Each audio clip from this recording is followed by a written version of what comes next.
Magandang araw sa inyo mga bro, welcome to another video. Ngayon panibagong tutorial na naman tayo. Kung nakita nyo mga bro, yung isang motor na yan ay XRM yan. Bali nagpapakabit yung may-ari ng universal speedometer. Pero mga bro, hindi ko na siguro ituturo ng step by step kasi meron na akong tutorial nito. Kung gusto nyo panoorin, hanapin nyo na lang mga bro yung video. Ilalagay ko yung link dyan sa description para mapanood yung mga bro. Bali mga bro, yung problema ng motor na yan, wala yung speedometer, wala yung gear indicator, mula neutral hanggang kwarta, wala yan.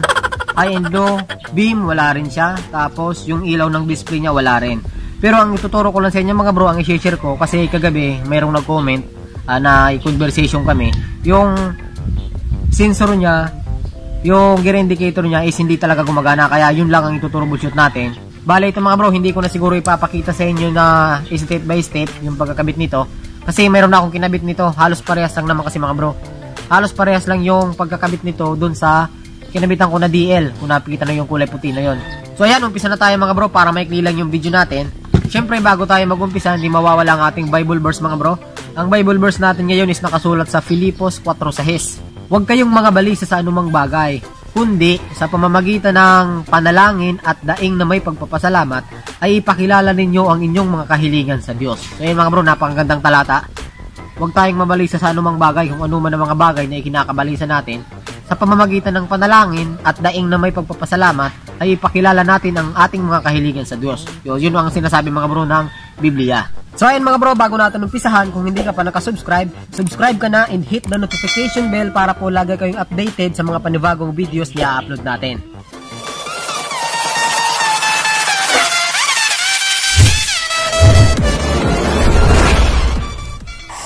Bago natin umpisan mga bro, ipapakita ko muna sa inyo na wala talaga yan ha.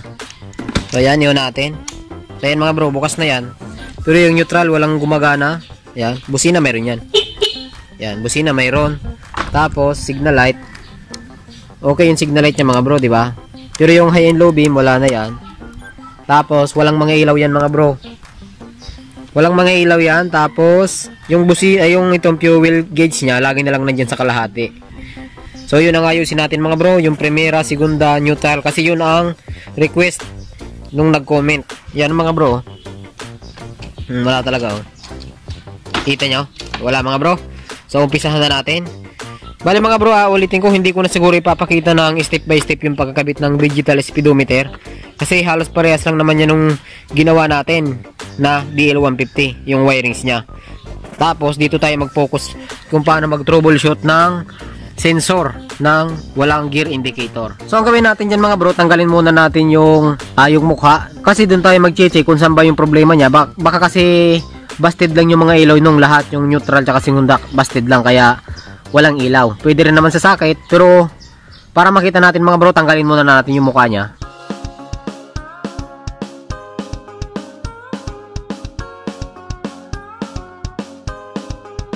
So mga bro, kung nakita no, ito yung wiring nya. Hahanapin natin dyan yung socket ng mga sensor, na mga gear indicator. Ito yan mga bro, kung nakita nyo. So ito yan. Iisa-isahin natin yan kung gumagana pa ba. Kasi possible yan mga bro, baka busted na yung mga bumbilyan nito ng speedometer nya. I mean yung display nya, yung gauge nya. So wala akong problema. Pero ticheck natin yung wiring kung mayroon ba or wala. Pwede natin tanggalin yan mga bro, pwedeng hindi na. Tapos ito, kailangan natin ng test light. Pwede rin tester or voltmeter, pwede rin. Yan.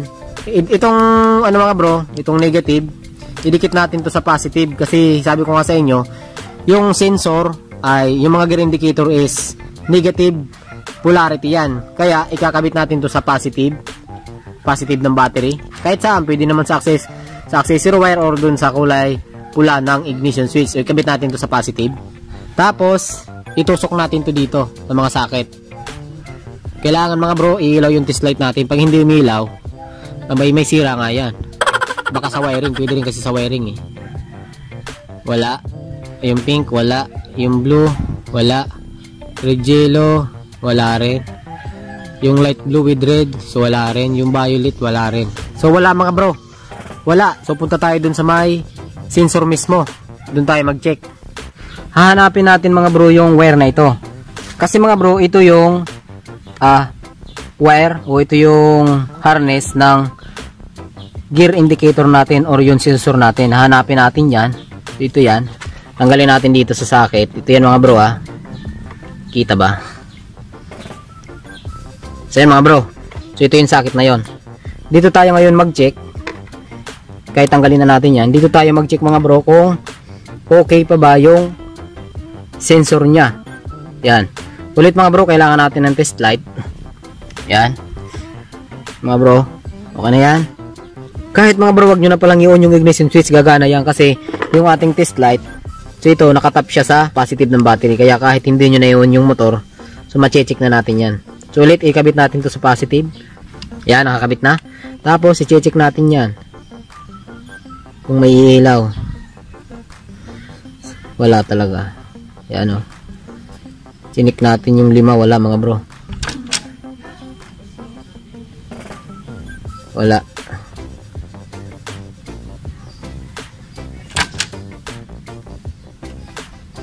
Wala mga bro. Ngayon, ang gawin natin dyan mga bro, baklasin natin to. Isesahin natin yan. So, i-check natin to. Baklasin natin tong sprocket cover nya. Yan. Kasi nandyan yung sensor eh.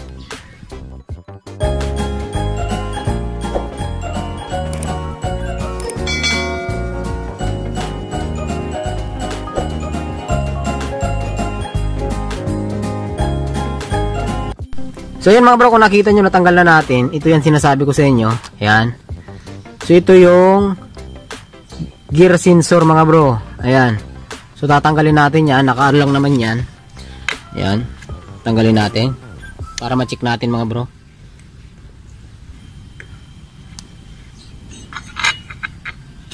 Possible kasi mga bro, minsan nagka-crack to eh. Tapos minsan naman, yung mga wire nya nabubunot, nadi-disconnect siya. Kaya wala lahat. Ayan mga bro, kung nakita nyo, crack na nga. Di ba? Kita nyo mga bro, crack na. Ayan o, putol na eh.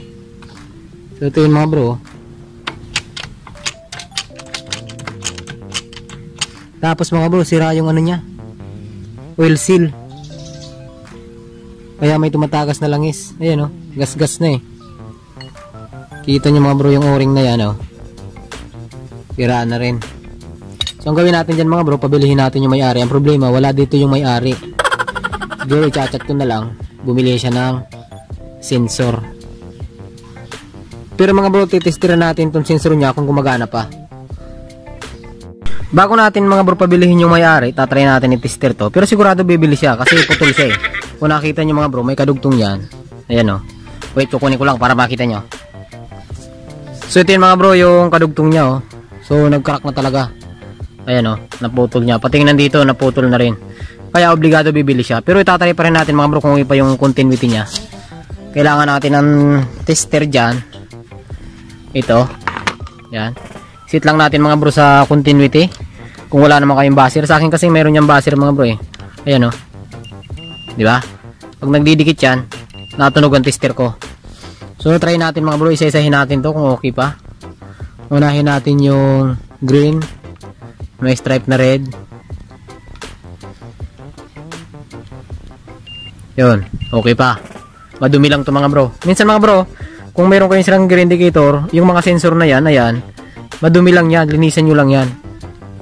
Kita nyo mga bro, mayroon pa oh. Yan. Palyado lang. Ayan. Okay pa. Tapos, yung yellow. Yan. Okay pa rin. Tapos blue, okay pa rin mga bro. Halos okay pa siya pala. Baka hindi lang nagdidikit yung dalawa kasi putol na nga eh. Kulay pink. Try natin. Okay pa mga bro yung kulay pink. Yan. Last, yung white na may stripe na blue.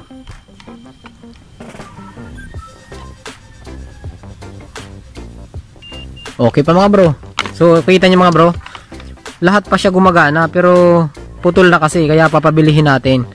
Ang baka possible na sira nito kaya hindi gumagana, hindi sila nagdidikit kasi lubog na oh. Tingnan mo mga bro, yung mga copper nya lubog na. Kaya hindi siguro na si sensor kung hindi sila nagdidikit yung terminal nito tsaka dun sa yung parang umiikot na bilog dun sa loob. Yan. So ang gawin natin mga bro, habang pinapabili natin yung may-ari, ayusin na natin yung universal na speedometer. So ito, so i-rewiring na natin kasi mali naman yung mga wiring na yan eh. Balik tayo dito mga bro, tingnan natin yung socket niya kung magsaswak ba dun sa speedometer. Tingnan natin to. So ito mga bro, kasukat niya. Okay to, wala tayong problema dito. Ito lang yung babaguhin natin, yung mga wirings niya. Tapos, yung mga sa sensor niya, sa gear sensor or gear indicator, yun ang problema mga bro. Ayun o, pareha sila female connector. Kaya, ang gawin natin dyan, kukunin natin to. Ito, puputulin natin yan. Kukunin natin yan. Tapos, yun lang mga bro. Yun lang ang gagawin natin. Bali, babaguhin lang natin to. To. Babaguhin natin yan. Yung mga pwesto niyan. Kasi, ang pwesto niyan mga bro, mali ang mga pwesto niyan eh. Ayan, tanggalin natin. Tira na pala to. Wala nang ano. Wala nang kwenta.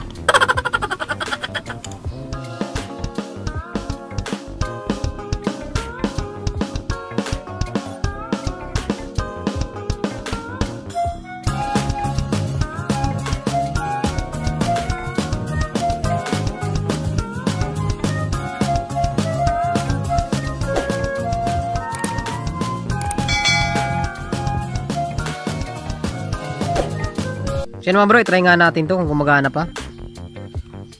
Baka kasi wiring lang eh. Pwede naman kasi pa to bro, pwede pa natin magamit to eh. Try natin kung gumagana pa yung mga neutral nya, yung mga indicator nya. Sayang kasi nito mga bro eh. Malay mo may manghingi. Try natin mga bro, tingnan nyo ha. Hop, wala. Hop, neutral mayroon. Kita nyo mga bro, umilaw yung neutral. Ayan o. Neutral mayroon.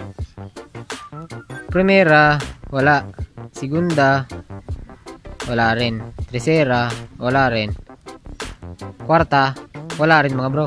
So sira na rin pala talaga ito. Bali neutral na yung gumagana nya. Ayun no. Neutral na lang yung gumagana. Wala na rin. So pwede naman mga bro, napapalitan naman kasi mga ilaw nito eh. Baka mayroong manghingi sa inyo, i-message nyo lang ako mga bro. Pang XRM 110. Kung gusto may manghingi, ayan, pwede nyo ako i-message. Tapos try natin yung speedometer. Hindi ko pa natatry ito eh, baka sira rin ito eh. Out of the way, just down into darkness.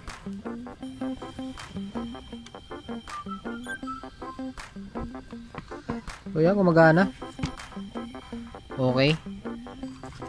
Try natin mga bro yung indicator niya. Yung gumagana.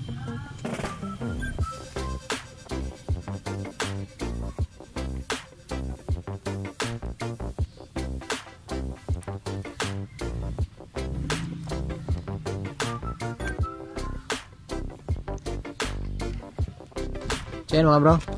Ito kasi mga bro, kahit hindi gumagana yung mga ilaw niya, pwede natin paganahin yung mga sensor niya. So try natin ha. Isa-isahin natin. Hop, kinta, mayroon. Kita niyo mga bro, iba yung design niya. Kasi kung napansin niyo yung sa akin, nandito yung mga sensor niya, 'di ba? Primera, segunda, tercera, neutral yung nandito. Ito yung nabili nung ano, iba siya oh. Ayun oh. Tercera, kwarta, quinta, neutral, ito primera, mga bro, neutral mayroon, primera mayroon, to segunda mayroon, tapos tercera, kwarta, quinta. So okay siya mga bro. So pwede natin install yan. So ikabit na natin to. Paparehasin ko lang, papalitan ko lang yung ito mga bro. Papalitan ko lang to mga bro ha. Kasi ito yung problema niya eh. Ayan o. Kukunin natin tong socket.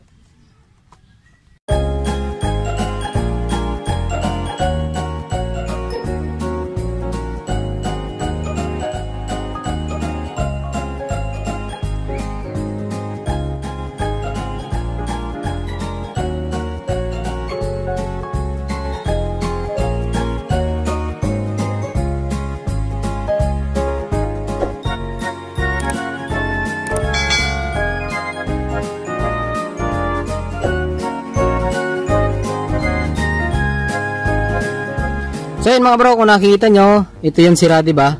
Ngayon nakabili na yung may-ari. Ito, pang XRM110 yan mga bro. XRM110, kung magtatanong kung magkano to, 230. So isalpak natin. Try agad natin.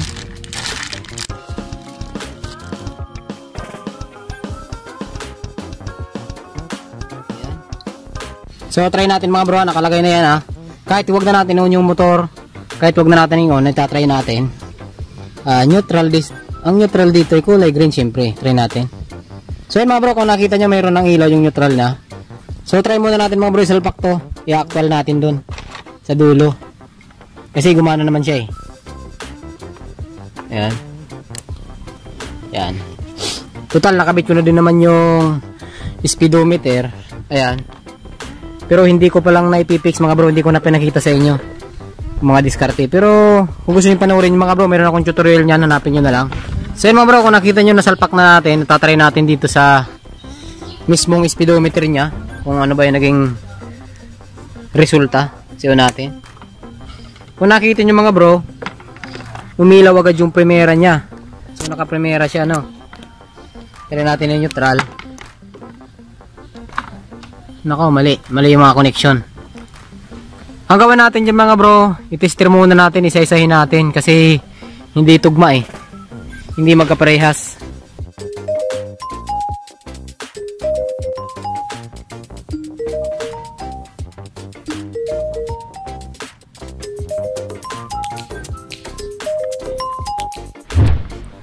Ayan mga bro, natapos na natin ayusin. So try natin ngayon kung tama na ba yung mga posisyon ng gear indicator. Ayan. Hop. So yan mga bro, kung nakita nyo naka-yellow na yung neutral. Try natin yung primera. Ito, malayo. Dito tayo sa kabila. Yan. Kung nakita nyo mga bro, naka-neutral siya. Try natin yung primera. Yan, umilaw niya. Kita nyo mga bro, umilaw yung primera niya. Try natin yung segunda. Kaya may segunda tayo. Tercera. Yan, okay. Kwarta. Yan. Quinta. Ay, wala palang quinta. Kwarta lang. Siyempre, babalik dyan sa neutral. So, ayan, okay na mga bro. Ang problema dito sa speedometer, kulang yung wear niya para sa, kulang yung wear niya para sa speed sensor o yung RPM mga bro. Ayan, kulang siya ng blue, yellow. Kasi kung nakita nyo mga bro, dadalawa lang ang blue niya dito. Ito kasi green blue to eh. Ayan, green blue. Dapat kasi tatlo ito. Isang high beam, isang oil sensor, at isang speed sensor. Kulang siya mga bro. Ito naman na wire na ito, baka ito sabihin nyo, ito yung quinta. Hindi ko na ikinabit kasi hanggang ng kwarta lang naman yung XRM, diba? Kulang tayo ng isang wire. Pero ngayon mga bro, okay na yan. Try natin yung signal light pala, hindi ko napakita sa inyo. Yan. Stop, signal light sa kaliwa. Okay, yung kaliwa. Signal light sa kanan. So, okay rin. Yan.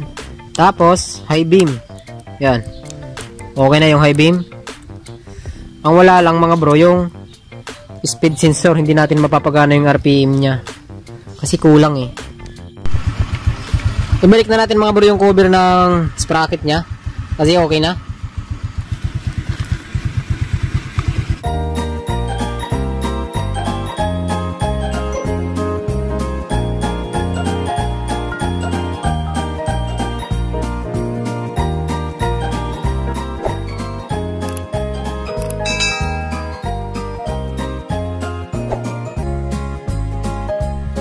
So, yun mga bro, bali tapos na natin gawin. Okay na yung gear indicator niya. Tapos na-install ko na rin yung yung universal speedometer mga bro. Ang problema lang ng speedometer kasi wala siyang speed signal.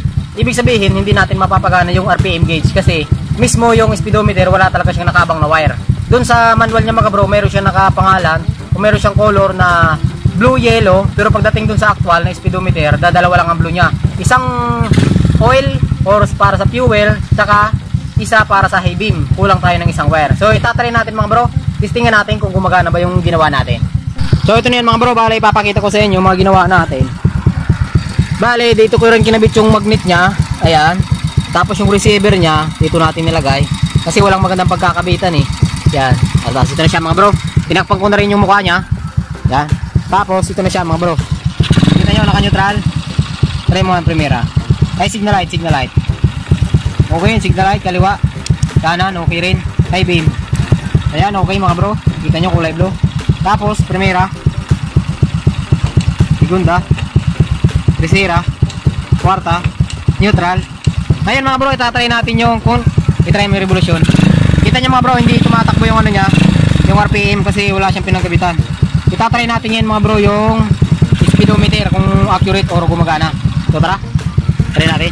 Tayo sa labas. Mamaya pagdating na doon.